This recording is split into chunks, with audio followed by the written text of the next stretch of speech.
It is 5 o'clock somewhere, and you've tuned into episode 17 of BRC. For those of you who'd like to watch this episode, it's available on our website, YouTube, and Spotify. Today, in our Reading on the Rock segment, I speak with Adrian Covert about his book, Taverns of the American Revolution, and we'll find out some very interesting history, including how the term bar came to be.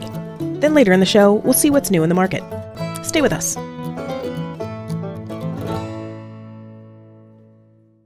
There's nothing better than the smell of coffee in the morning.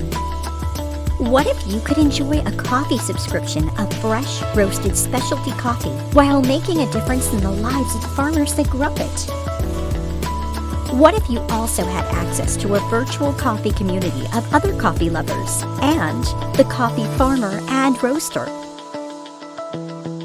That's all part of the Farm to Cup Coffee Club subscription at Unleashed Coffee. Subscribe today. UnleashedCoffee.com. Hello, everyone. Good afternoon, good morning, good evening, or whenever it is you're listening to the podcast. Today, we have on our special Reading on the Rocks segment, Mr. Adrian Covert, who is the author of Taverns of the American Revolution. And I met him a few years back, just before the lockdown, at an event where we discussed his book, and I loved it. And he even autographed it for me. For those of you at home that are watching, you can see the little autograph there. Look at that. I love it when I get autographs. This is one of my favorite books. I really love this book for two reasons. One, I love history, and I love hearing about American history, even the bad parts. But this mostly has good parts, which I like. And it's about taverns. And it's about the remaining taverns that are still out in the world today from the time of the American Revolution. So today, I'm going to introduce Adrian Covert. Thank you for having me, Carrie. It's great to see you again. It's been a while. So I see some big changes has happened in your world since last we spoke. Yeah, the whole world has kind of turned upside down. But I'm still in the San Francisco Bay Area, just moved up a little bit north, had a kid, and life is good. Great. And I know that the last time we spoke, you were working on a second book, which we will get to after we talk about this. But let's talk about this for a second. One of my favorite things about this book is that you kind of cover everything. You talk about the places, the history, you even pop in some recipes for drinks. You have a great map here showing all the different stuff that's still around. Tell me, what was your inspiration to start this book, and tell me about the journey of writing it? Sure. The long story short is that I wrote the book that I tried to buy, but I couldn't find.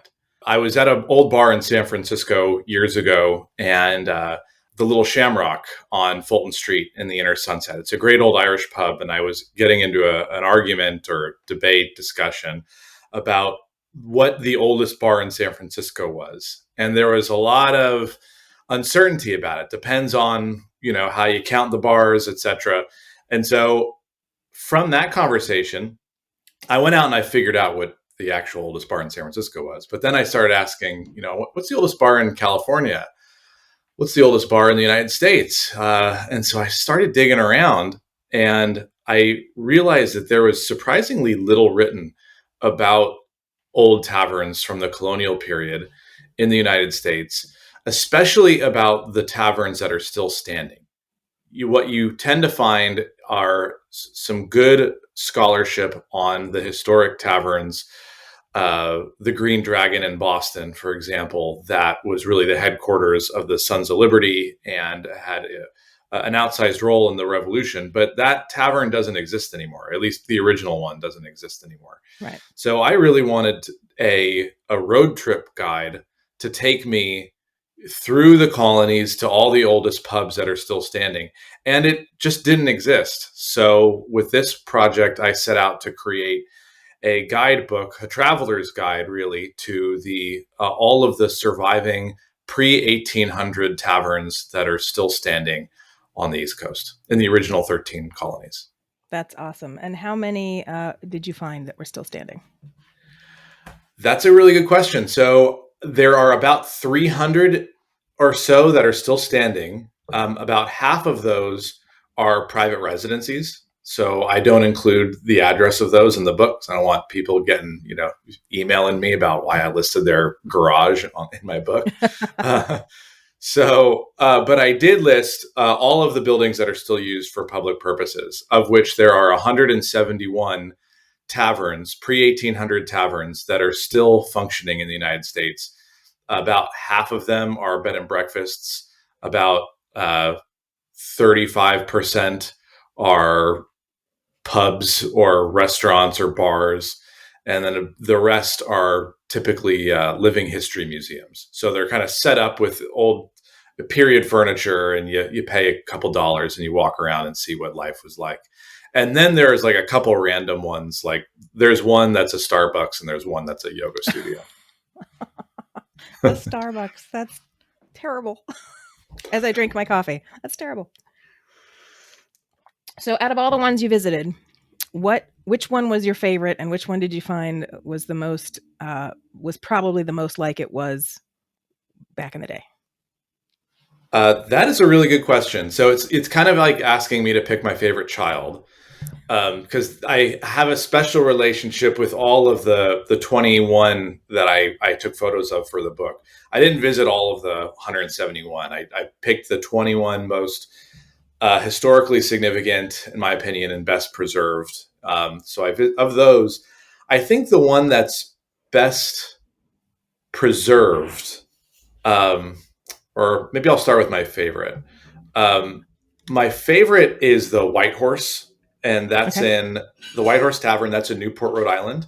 This is the oldest tavern in the United States. It was built originally, the original building was built, I believe, in 1655, pulling it off the top of my head. There you go. But it was converted to a tavern in 1673. And it has looked more or less the same ever since. And it is just a gorgeous building. The inside is low ceilings, fireplaces in every room. It is really cozy, and it's a great farm-to-table restaurant now. So it's a good date spot too. So it's a fantastic one. There's some piracy history in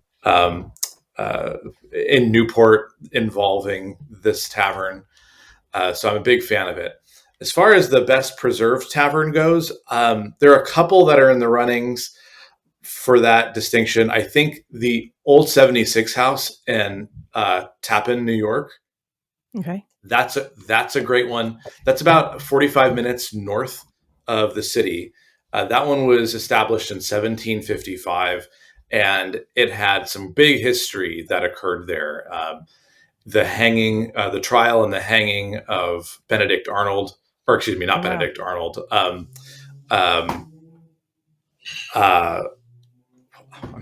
John Andre. Thank you. Skipped his name.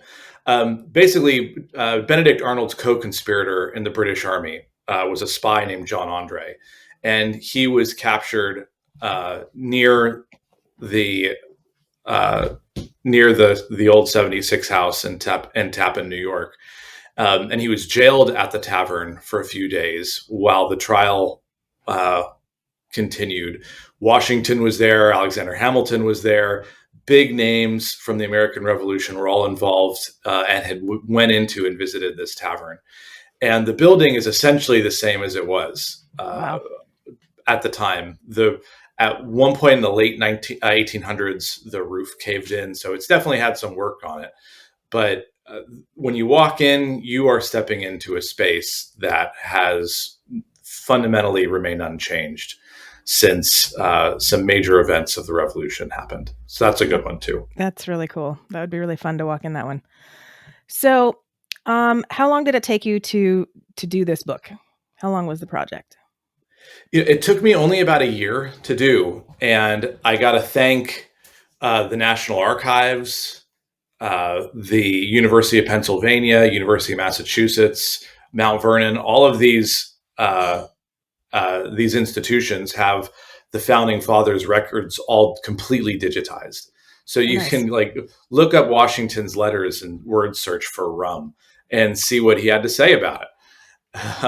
So that's really fun. That was really fun. So it took me about a year. I think the biggest challenge was finding these taverns. Like I said, there was not a travel guide or an index that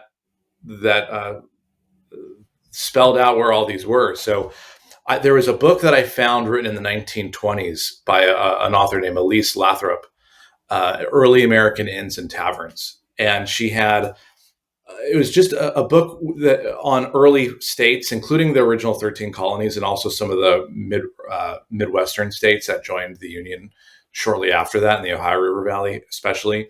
And she just lists just some taverns that were historic, that were old, and what cities they were in. Did not include the address and did not include whether or not they were still standing. She listed historic inns and taverns that had been destroyed by her time, let alone the ones that had been destroyed in the 100 years between her writing this book and me writing mine.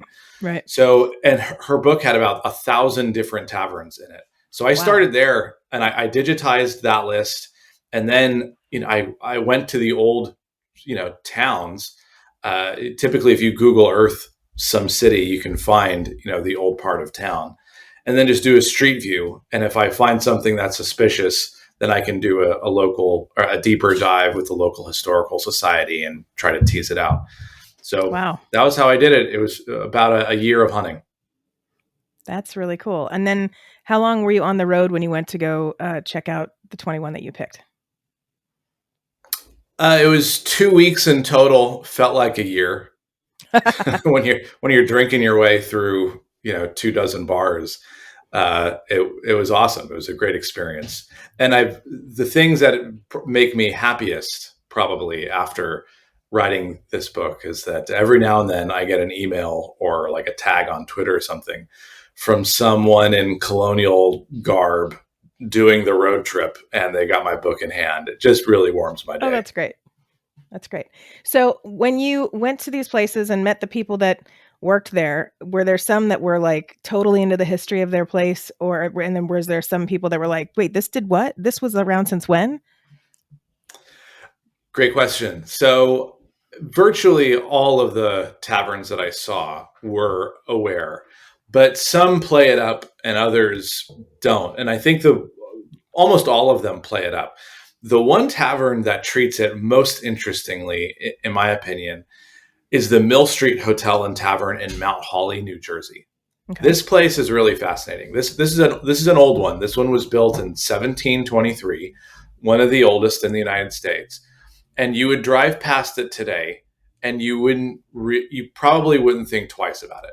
If you stopped and kind of admired the building, it's a small brick building with an obvious wooden addition onto it, but the wooden addition is very consistent with the old architecture, so it looks pretty seamless. If you were to look at it and really think, you might think, yeah, maybe that is pretty old, but it's so subtle that people, I'm sure, drive past it every day or walk past it every day without realizing that this is one of the oldest bars in the United States. One of the things I love about it is that the exterior, though it has the brick facade, so it's really nice brick facade, there isn't a huge signage about, come visit this place. But you walk in, there is a beautiful sign out in front. But, again, you would walk past this without necessarily realizing it. You walk in, and it feels like a roadhouse from the 1950s, like cocktail bar from the 1950s. It does not, the inside has not been preserved as a historic tavern. Right. However, the bartender, when I asked the bartender about the bar's history, she reached behind the bar and pulled out a framed copy of every liquor license going back to the early 19th century. Oh, wow. And was very eloquent and lucid on the facts of the bar and how it was how it played a part in as a command center for British soldiers, for British officers in the winter of 1776, when Washington and his troops actually feigned an attack on Mount Holly to draw reserves away from the Delaware River, which they then crossed on Christmas morning at Trenton. So it plays an important part in American history, but you would go past it every single day, and you walk inside, and it doesn't feel like a historic tavern necessarily. But that's actually part of the the appeal of the thing, because when I was there, I stopped outside and I saw there was a guy smoking a cigarette on the top deck. And he asked me politely if he could get off, if he wanted me to move out of the photo, because I was taking pictures of the tavern. And I said, no, you're great. Looks good up there. And I talked to him, and he said that he was a tow truck driver who was staying in one of the rooms. Oh, wow. Because he was in between places.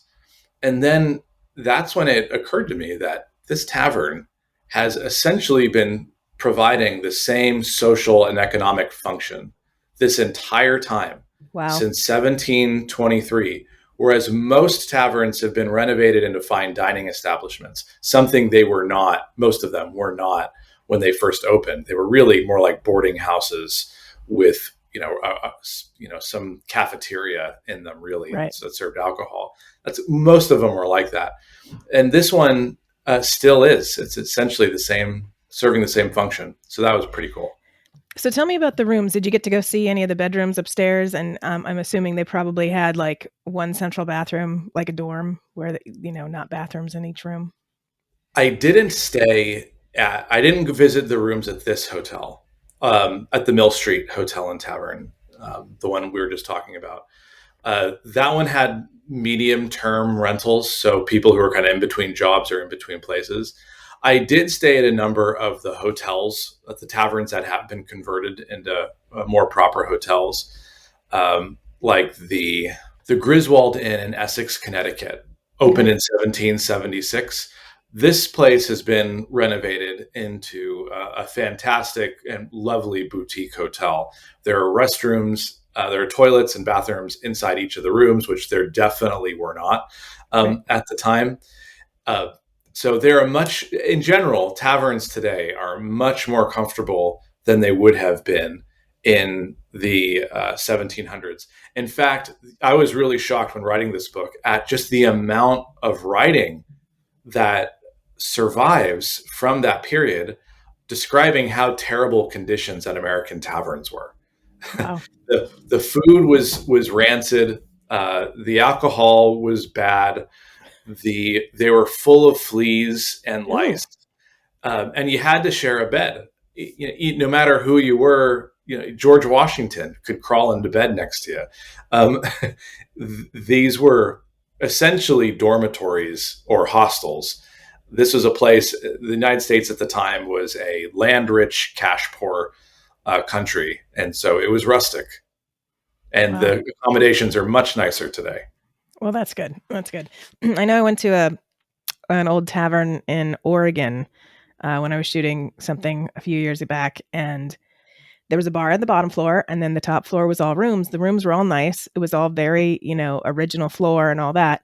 And each had a sink, like a random sink in the middle of the room, but the bathroom was down the hall. And I thought, wow, that's crazy that's how it used to be. And not even that. Before there was a bathroom down the hall, they had to go outside and just, do their business.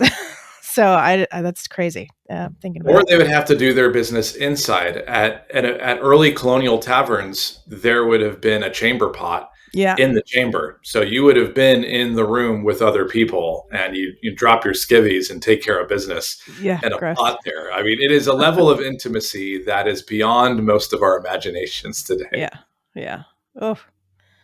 And you think about like how most of these people most of the colonials came from Britain, where they're hoity-toity, and I just can't see British people just taking down their skivvies. I just can't see that, but that's how it was. There was a joke. I'm going to get it wrong, but I'll get the essence of it. That was printed in a colonial newspaper, and it was a conversation between a guest and a tavern keeper. And the guest says, "Do you have any ale?" And he says, "No, sir, I don't have any ale." "Do you have feed for my horses?" "No, sir, I don't have any feed for your horses." "Do you have an ordinary, the meal at the time, a lunch meal?" "No, we don't have any ordinaries." "Sir, what do you have?" "Well, I have a tavern." It actually kind of ran, part of the reason, there's actually some explanation for this. In Pennsylvania in particular, I believe this movement started, but it's spread to other states. Then as now, people don't particularly enjoy paying taxes. And so colonial governments were interested in finding ways to raise revenues without raising general taxes. One of the ways that they did it, beginning in Pennsylvania, was they started licensing more and more taverns. And the tavern licenses could help fund the public government without a general tax, and it would allow people to maintain their own businesses as innkeepers. But the colonial economies didn't produce enough substance, food, feed for horses, alcohol to supply all of the taverns. And so you have these amazing letters from Ben Franklin, America's bon vivant from the colonial time, saying that we have so many taverns now that they ruin one another and they spread drunkenness and debauchery throughout the land. And so long as the governments remain dependent on tavern licenses, we will remain a drunken ruin. We won't be able to get our act together. Right. Because, we've got too many drunkards and too many taverns. Yeah. I wonder if that's like the first seedling of how eventually we had the prohibition, which is so sad. Now, on prohibition, this is something that I found was really interesting. There was the best estimate. We actually do have some estimates on alcohol consumption in the in early colonial America, early United States. And the best estimate is that around 1776, the per capita alcohol consumption in the United States would have placed us today would rank about the second drunkest in the world behind, I believe, Lithuania. Wow. Today, the United States is a much more sober country. We rank about 25th to 30th, somewhere in there on alcohol consumption. And but we would have been, the colonials would have ranked number 2. Now, but alcohol consumption increases from there. Already one of the highest, would have been nearly the highest in the world today. But alcohol consumption increased about 50% from the 1776 baseline by the 1820s. Because what happens is after the revolution is won, all of the treaties that Britain had with the Native Americans in the Ohio River Valley and elsewhere were null and void with respect to the new United States. So American settlers flooded the Ohio River Valley. And what did they plant? They planted corn, they planted wheat, and without an easy way to get that food stuff back to the market before it spoiled, the best thing to do with it was to distill it into alcohol, because it was cheaper to ship, and it actually increased with value over time rather than spoiling over time. So the United States alcohol market is totally flooded with whiskey right around the beginning of the presidency of Thomas Jefferson. And he actually, there are letters of his, he tries to combat public drunkenness, which he attributes to the availability of cheap whiskey, by making wine cheaper. He felt that if people could just drink sophisticated wine instead of this barbarian whiskey, they won't be as drunk. And, it might have also helped that he was America's largest wine maker at the time. Right, right. So I think he had a bit of a self-motivated interest here. But that's how Jefferson tried to handle it. And then alcohol consumption peaks in the 1820s to just really what we would consider today horrific scales. From writings at the time, family abuse was just off the charts. Liver cirrhosis and cancers were just off the charts. It was really a pretty bad time. And from that period in particular arises the Prohibition movement. Yeah. Yeah, we did get pretty drunk back in the day, that's for sure. So when you were researching all the stuff with, say, President Washington, you did go to Mount Vernon, yes? I did. Okay, and did you get to see how they've recreated his whiskey making area, his stills? Yes, it's fantastic. It's beautiful. So Washington had 4 stills at one point, making him the largest whiskey producer in the United States. This would have been right after he retires from the presidency and returns to Mount Vernon. He was making, I believe, 13,000 gallons a year. So yeah, he was a major whiskey producer. And after his death, the still and other parts of Mount Vernon started to fall into disrepair. but they did restore the stills. They're gorgeous and they work. They're functioning stills. And so you can get at the Mount Vernon gift shop a bottle of George Washington Mount Vernon whiskey using the recipe that he used. I must warn you, however, that if you get the White Lightning, which is the whiskey that hasn't been aged, it's just straight out of the still. That's rough stuff. And because it was in such high demand when Washington was making it, they would just sell it in barrels right out of the still. And so you'd be selling clear whiskey, not aged or tempered at all. So it's hot, it's spicy. But at Mount Vernon, they also do age some of their whiskey too. So you can get it aged, and that tastes much nicer. That's great. And were any of the taverns that you found or researched, were any of them anywhere close to where Mount Vernon is? That's a good question. Actually, I think the closest tavern to Mount Vernon would be the Gadsby's Tavern in Alexandria, Virginia. I think that's only about a half an hour away. Wow. And that's a great tavern. Interesting story on that one. There's the original tavern building, and then the tavern itself expanded in the early 1800s, and it bought the adjacent building. The adjacent building is now a living history museum of a colonial era tavern. And the original tavern building is still functioning as a tavern. So it's kind of the best of both worlds, where you can enjoy a meal and, modern conveniences while visiting this museum. And they also have a fantastic preserved ice cellar that you can visit. And it's right on the corner there. You can actually see it if you're walking on the sidewalk. If you look down, they've got some transparent glass that you can look into it. But basically, they would drag ice from the Delaware River, and they would pack it underground with straw, and it would stay packed and frozen through the summer, like into August, so you can serve ice beverages. That's crazy. Huh. Who knew? All right. So this book led you to your next idea, which Potomac River. I think I said Delaware River. I meant the Potomac. Oh, Potomac. Yeah, that makes more sense. So this book took you on a wild ride, and then last time we spoke, you were starting another book, and I know it's been slow goings, being that we were in lockdown and you couldn't go anywhere, and you've had a child. But how far have you gotten on the new book, and can you tell us a little about it? Sure. Yeah. The project now is trying to identify all of the surviving frontier saloons in the West.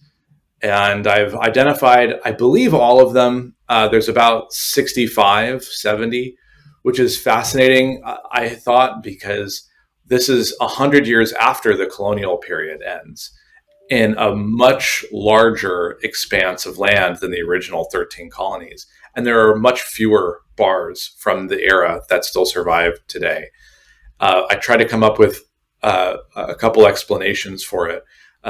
But I think the biggest is that most of the frontier saloons were set up in boom towns, and they were built haphazardly, made of flammable materials. And, as soon as the mine closed and the town turned a ghost town, the proprietors left along with everybody else. So there's this element of impermanence in the West that is unique and different from the colonial taverns, where the colonial taverns were made of bricks and stone and thick beams. These are buildings that the architects clearly intended to last a very long time. Whereas in the West, you have these saloon buildings that are made of, sticks and clapboards and tents in some instances, and clearly weren't meant to go the distance. That said, the ones who have gone the distance are absolutely fantastic, and they send you to the Old West.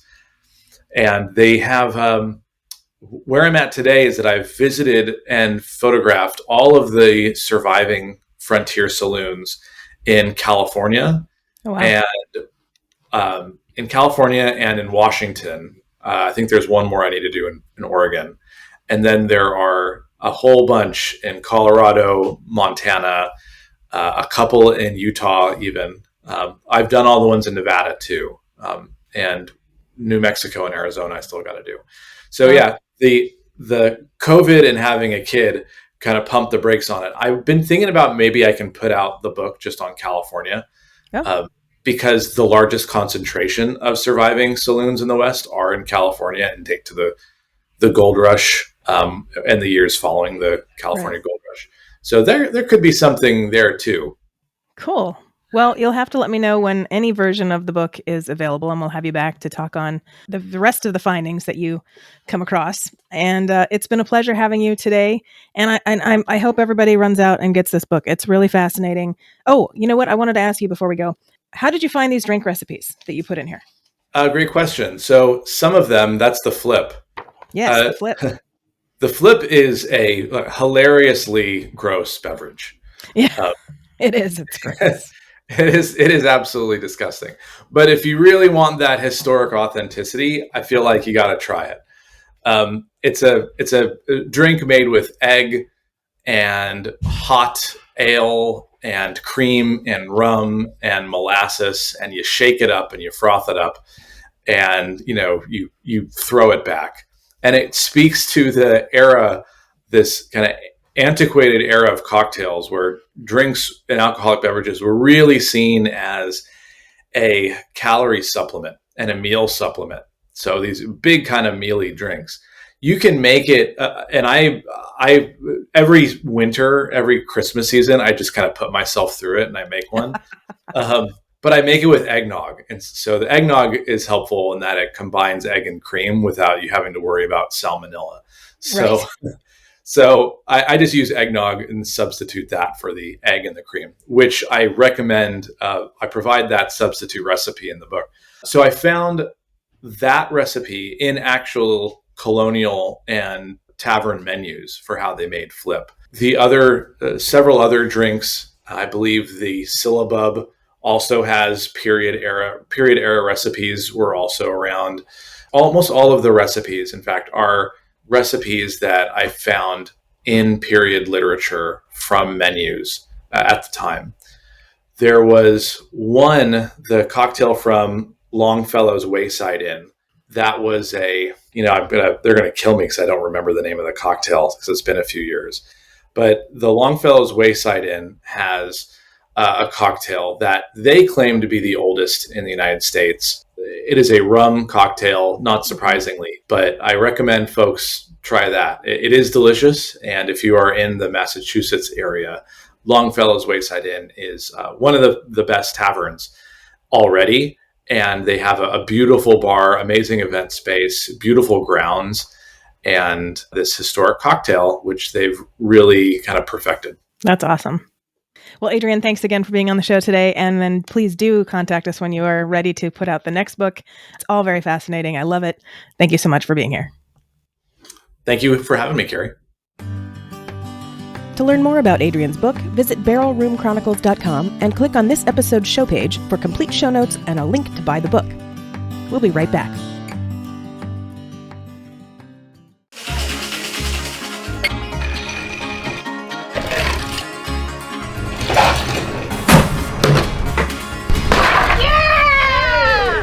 Hey guys, we're back, finally, after COVID-19. I'm Carrie. I'm Philip. I'm Louise. I'm the chef. Chef Louise Leonard, as in Whiskey, A Chef's Journey. That chef. Yes. We started shooting just before the pandemic lockdown, and now today, our very first day, you are catching us on set, and we would love to talk to you about how you can help get us from here to your TV set. The thing is, we've run out of money. We mounted a pre-production campaign, which was very successful. Thank you very much for that. But now we're back into production, and we need your support for this phase. You supported us the first go round, or if you didn't, we welcome your support this time. The thing is, we want to take this show around the world, quite literally. Quite literally. And that takes money. Yes. So won't you help us get this to market? You can visit whiskeyachefsjourney.com for all of the information you're going to need to help us realize this project. Well, I think it's a cheers to that. Cheers.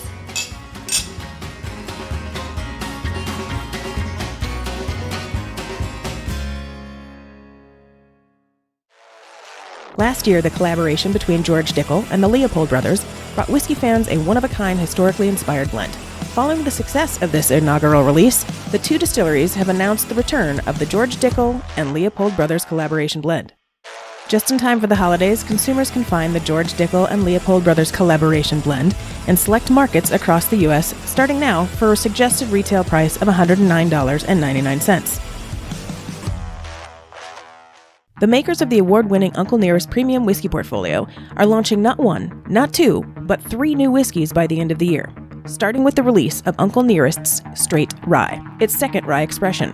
The 100 proof rye will be followed by the release of Uncle Nearest's Single Barrel Black Label Whiskey and Uncle Nearest Single Barrel Rye. The Uncle Nearest Straight Rye Whiskey will be available for purchase for $59 at the nearest Green Distillery in Shelbyville, Tennessee, and will be available online and will be rolling out on shelves all across the nation throughout this month. And finally, Keeper's Heart, a unique blend of high-proof Irish whiskey and American rye whiskey, is now available in select markets. Keeper's Heart is always a careful blend. It's a marriage of 3 different types of whiskey. And of course, some marriages are more intense than others, which is how they arrived at this newest 110 proof release.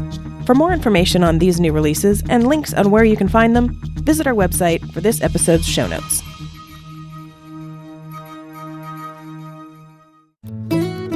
That does it for today's show. To read notes on this episode or learn more about our guests, please visit barrelroomchronicles.com. If you like what you heard, please rate and subscribe to the podcast. If you really liked it and you want to show your support, buy us a whiskey through our Ko-fi site at ko-fi.com/BRC or become an exclusive member of the Barrel Room Parlor, where you'll get exclusive content not seen anywhere else. And finally, if you work in the whiskey or spirits industry or just have a deep passion for whiskey and want to share your spirits journey, register to be a guest through our website. Thanks for joining me. Until next time, Salanjava. Barrel Room Chronicles is a production of First Reel Entertainment and is distributed by Anchor FM and is available on Spotify, Apple, Google, iHeartRadio, Amazon, or wherever you listen to your favorite podcasts.